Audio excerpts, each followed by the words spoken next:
Come with me shopping at an Asian supermarket with my sister. She knows all the good stuff to buy. This is why I'm dragging her here. She's gonna show me everything that she gets. This is actually my first time at Winging It. It's massive. There's one thing I'm on the lookout for. She had this incredible dressing in her house, and that's what's inspired this whole video. So tell me when you see it. I use Mirin all the time for sauces. Apparently they do massive bottles here. Mirin you can use for like anything, but like anytime you would use syrup or honey to sweeten things, like in a dressing. I'm gonna get everything. So rice wine vinegar. Yeah.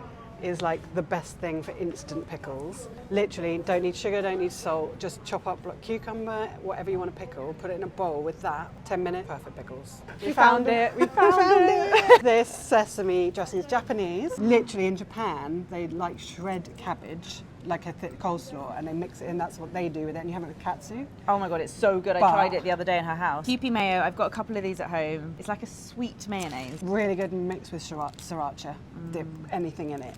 You've always got to have that, basically. That's a must. Do you ever use tamarind? It's like the best sweet and sour in one paste. It's a fruit, looks like peanuts. Put this in everything, soups, curries, marinades, and it's like tangy, sour and sweet. Look at the choice of srirachas. I mean, who needs a chili sauce this size in their life? Me? Look at all the crispy chili oil. Look at this for a size of sesame oil. I use sesame oil all the time to make sauces and dressing. Carly's gone off, but I'm just browsing the ramen aisle where I feel at home. I think these are the ones that everyone talks about on TikTok, but they're meant to be like super spicy. Best Korean sweets ever. Palm sugar is something you should have in your house because it doesn't really go off. It's rock hard.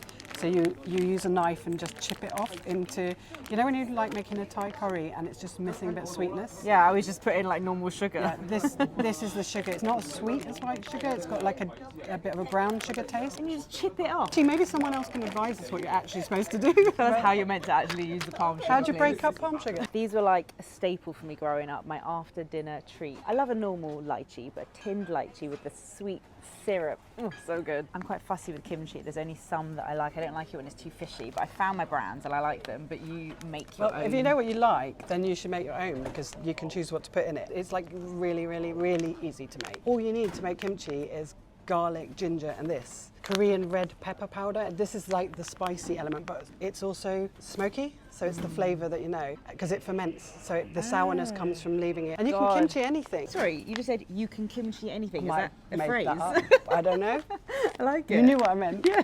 This is Morning Glory. I actually didn't know it looked like this when it's raw. I've obviously eaten it as a dish before and I love it. It's like the best combination between spinach, pak choy, and like broccoli. Yeah, you can make it all garlicky and oyster sauce. Do you use? Oyster sauce, stir-fried garlic. I put it in soups. I like the crunchiness. Are you getting one? Yeah. What? I'm so excited to have found these because I've only ever had them once in Taiwan from like a fresh out the bakery pineapple cake. The outside is like a shortbread and a little squares, and inside it's chewy pineapple like goodness. This is dried kelp, sometimes called kombu. This you use to make stock for almost everything Japanese and Korean. So you put it in like water, let it boil, and then if you put some dashi flakes, we've seen what dashi flakes look like. Is that why you called your cat Dashi? Because I like Japanese food. These are the Korean rice cakes. They're made of like compressed rice, and they're really hard now. When you cook them in the broth made of gochujang, it's like wheat with sugar, spicy with the gochujang, bit of soy for saltiness. They go kind of chewy. Yeah, loads of I've tried spring them onions. before. They're good. I like the texture. They're the sort of thing you can get really addicted to because there's nothing else with the same texture. Whoopsie.